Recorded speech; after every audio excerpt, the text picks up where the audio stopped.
As the United States increases diplomatic and military pressure on Venezuela's Nicolas Maduro, Russia and Belarus are working to reinforce their links with him, holding fresh talks and signaling readiness to support him if his position weakens. I would see that reflects a growing international tug of war over the direction of Venezuela's leadership. How far are Moscow and Minsk willing to go to shield Maduro?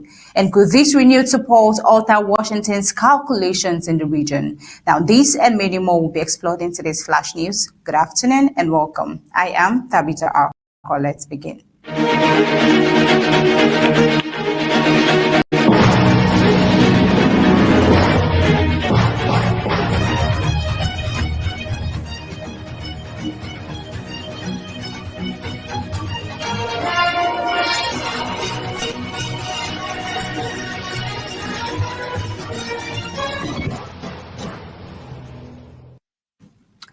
Russia and Belarus reached out to Venezuela's embattled leader Nicolas Maduro on Thursday as U.S. President Donald Trump increased efforts to push him from power, raising the prospect that Maduro could seek refuge abroad. Maduro told Trump in a November 21 phone call that he was prepared to leave Venezuela if he and his family received full legal amnesty. Belarusian President Alexander Lukashenko held his second meeting in 17 days with Venezuela's ambassador to Moscow, Jesus Rafael Salazar Velasquez. Now, Belarusian state agency Belter reported that Lukashenko had earlier told the envoy that Maduro would be welcome in Belarus and that it was time for him to visit. At their follow-up meeting on Thursday, Lukashenko reminded the envoy about earlier discussions on coordinating key issues with Maduro.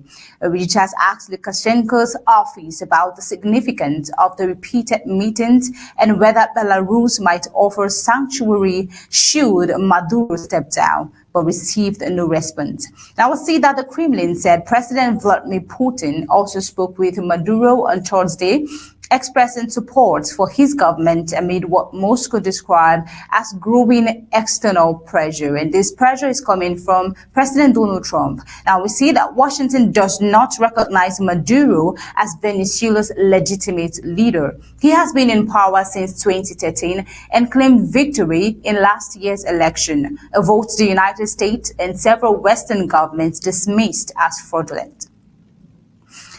Meanwhile, independent observers said the opposition won overwhelmingly well. In recent months, Washington has intensified its campaign against Maduro, including a significant military buildup in the Caribbean.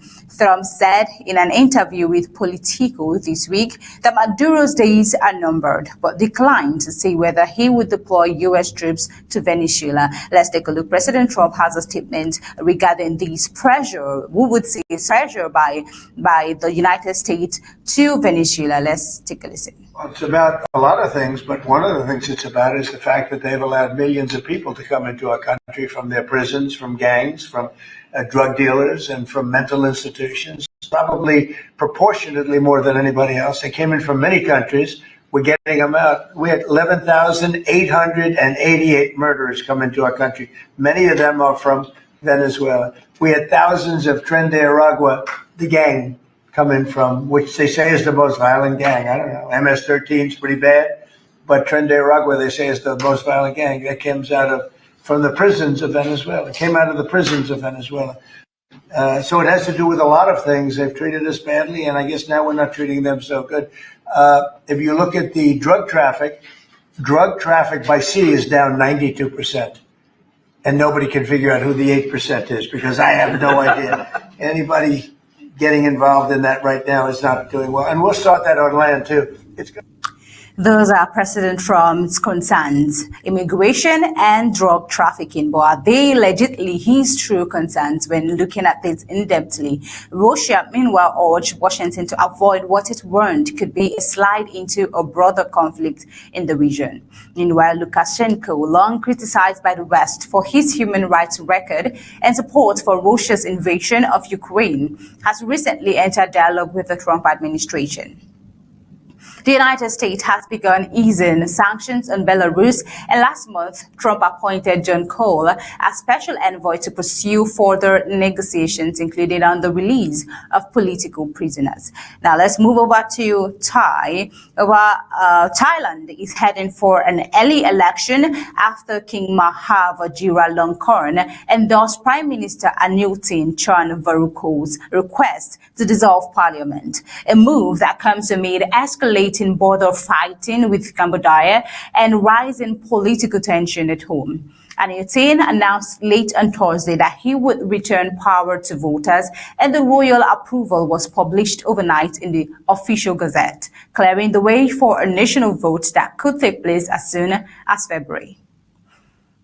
Meanwhile, the dissolution coincided with a fifth day of armed clashes along the Thai-Cambodian border, where at least 20 people have been killed and nearly 200 wounded. Hundreds of thousands have been displaced. U.S. President Donald Trump has also signaled plans to contact both governments in an effort to calm the hostilities. Now, we'll see that Anutin's decision comes less than 100 days after he was sworn in as leader of a minority government. Parliament descended into chaos on Thursday during a joint sitting that was expected to trigger a no-confidence motion by the opposition People's Party, the largest bloc in the House. The government had anticipated an attempt to unseat the Prime Minister after disagreement over amending the Constitution. The dispute prompted claims from the opposition that an earlier deal with Anutin had been breached. Anutin became Prime Minister in September after a court removed Pitangtang Shinawatra. His rise was enabled by an agreement with the People's Party that required him to begin constitutional amendment and dissolve parliament by late January. The upcoming election, which must be held within 45 to 60 days, risks extending Thailand's long history of political instability. The country has repeatedly seen government and political parties toppled by coups and court rulings over the past 2 decades. Opinion polls suggest Anutin faces an uphill battle, with liberal opposition forces maintaining strong national support. The People's Party and its predecessors have dominated recent electoral contests, but have previously been blocked from forming government by lawmakers aligned with the military. Anutin said on Friday that the dissolution would not impede management of the border conflict with Cambodia. A government spokesperson said the caretaker administration retains full authority to act, especially in this situation right here. I mean, it's a huge pressure for the two states right here. And then we're talking about election. Now, moving over to what is happening in Africa since the United States called the USAID in Kenya, basically. Severe funding calls from the United States have disrupted access to life-saving therapeutic food for malnourished children in Kenya, leaving clinics empty and families struggling to keep children alive. Helen Etsiman believed her 4-year-old son, Peter Lukoyen, would soon recover after starting treatment for severe malnutrition. Instead, Peter relapsed in July, when the local facility ran out of ready-to-use therapeutic food, forcing the family to survive on wild fruits gathered in the harsh plains of Turkana County. Now, by late October, Peter weighed just 11.4 kg, significantly below the World Health Organization's median for boys his age, while his 20-month-old sister had nearly caught up to him in height. That's pathetic. Now, the shortage followed President Donald Trump's decision to dismantle USAID and slash global aid programs, which previously funded about half of the world's ready-to-use therapeutic food supply. Yet officials say the court severed a critical lifeline for thousands of children suffering from severe acute malnutrition. I mean, we are talking about Kenya here. What about other nations who are in their need of these supplies? Let's take a listen. The ones that have been, the few that have been legitimate in terms of getting legitimate money, will probably put it through the State Department. It'll be handled by Marco Rubio, highly respected man, Secretary of State. There's no reason for U.S. AID, when you look at the politicians that have been in there sucking the blood out of it, when you look at all of the fake deals, I mean, look, all you have to do is get a list of all of the things you can see by the heading. It's fake, it's fraudulent, it's probably kickbacks, where they send the money and then it gets kicked back to the person that sent it. So the ones that are good, and there are not many of them, but the ones that are good, and there are some, will probably have that be handled by Marco Rubio in the State Department. Will they take on some of the USAID workers? They could, if they like. Mr. President, Will it still be called USAID, Mr. President, or will it not? I don't know that it's going to exist. Why would you need it? The State Department can take care of Do it. you think the amount of spending on foreign aid will decrease also, or just the number of employees? It should decrease, yeah. I hope it decreases. Yeah, by how much? When we have $36 trillion in debt, and we're taking care of countries that are very rich and sending aid to countries in some cases that are rich, in some cases they're not rich. But no, it should very much decrease. Mr. President, But it won't be the scams that you've seen.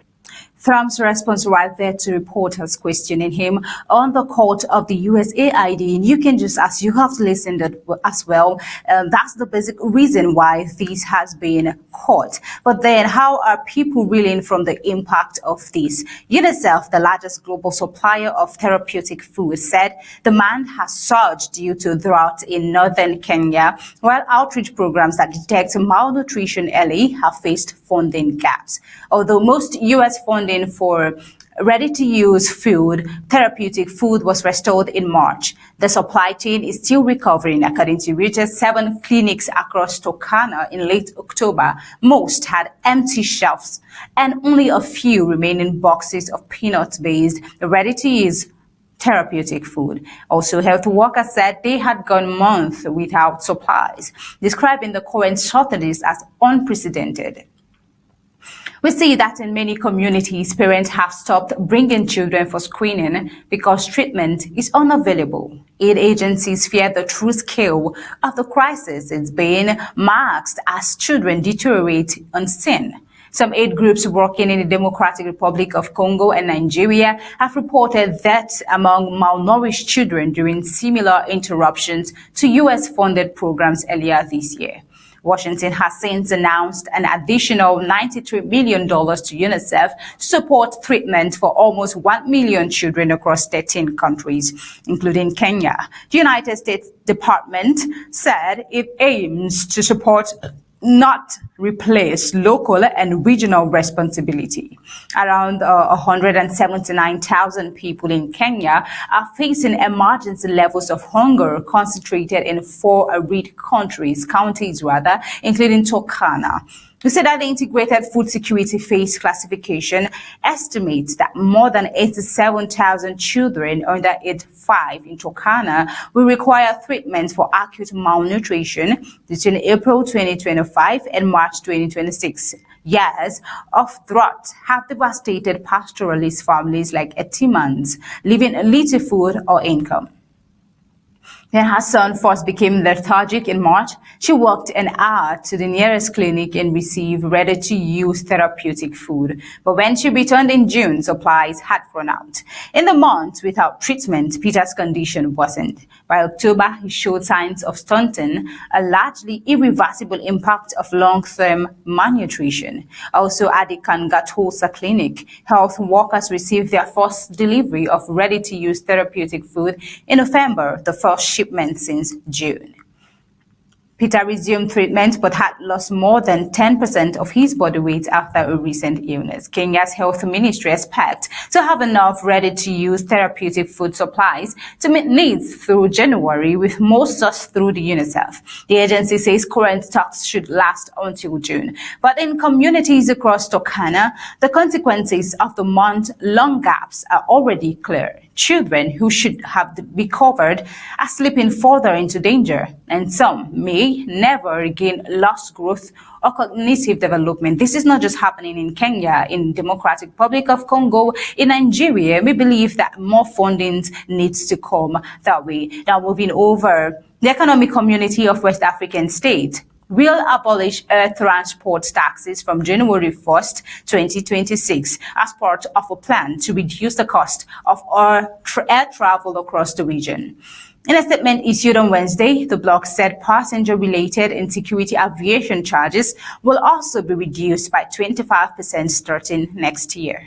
The measures follow decisions adopted by West African heads of state and government at their December 2024 summit in Abuja. Take a look.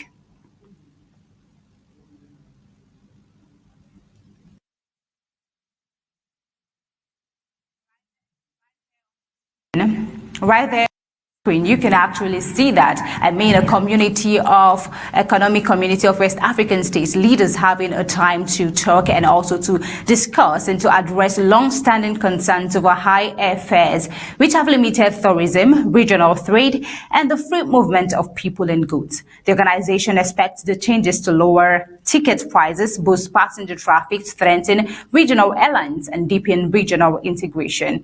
Also, a monitoring mechanism will track implementation across all member states. This is the development we're having right here as the leaders concluded this meeting. Until next time, this is what we're drawing the curtain into this flash news. Stay tuned for Horizon at the top of the hour, 6 p.m.